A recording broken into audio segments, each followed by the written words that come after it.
বৃহস্পতিবারে হঠাৎ করে যে সাসপেনশন, টার্মিনেশন এবং বিভিন্ন জায়গায় ট্রান্সফার দিয়েছে, দয়া করে স্যারেরা এটা তুলে নেবে ইনশাল্লাহ।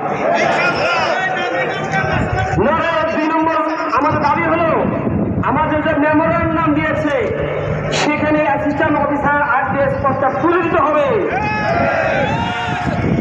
পাশাপাশি একটি করে আমরা বলেছিলাম 2টি করে প্রমোশন, আমরা সেখানে নেমে একটি করে প্রমোশন সাথে করে দিতে হবে।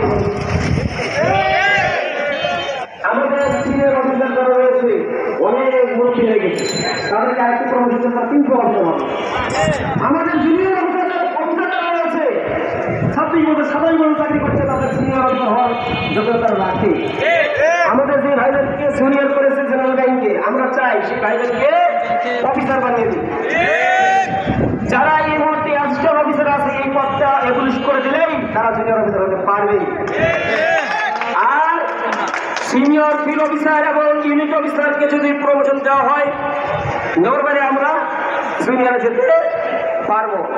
সম্মানিত ভাইরা আমার, আর নিচে যে আমাদের ভাইয়েরা আছে শুধু ফিল্ড অফিসার, আশা করি সিস্টেম যেভাবে তৈরি হয়েছে একটা প্রমোশন করে তারাও সামনে যেতে পারবে।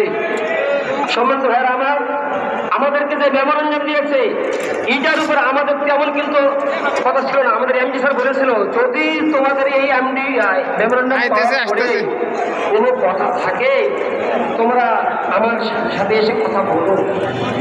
কিন্তু এমন শুনুন যে ওরা আর্জেন্টিনা অন্য কেউ থাকে খারাপ ভালো করেছে, সেদিন আমাদের মেমোরেন্ডাম দেওয়া হলো সঙ্গে সঙ্গে সাসপেনশন এবং টার্মিনেশন দেওয়া হবে।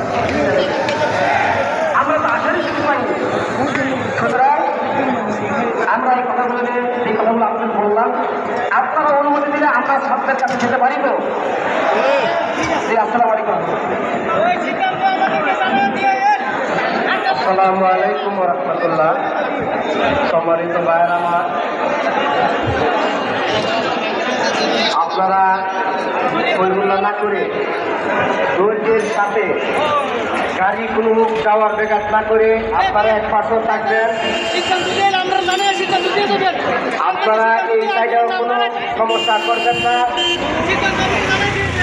এখন বিষয় হচ্ছে যদি ডাকে তাহলে যাওয়া কি দরকার না যাওয়া দরকার? বিশ্বাস কি যাওয়া দরকার? যাওয়া দরকার, কারণ একজনে ডাকে ভিসা ডাক কিন্তু ডাকে তাকে সারা দিতে হয়। আপনার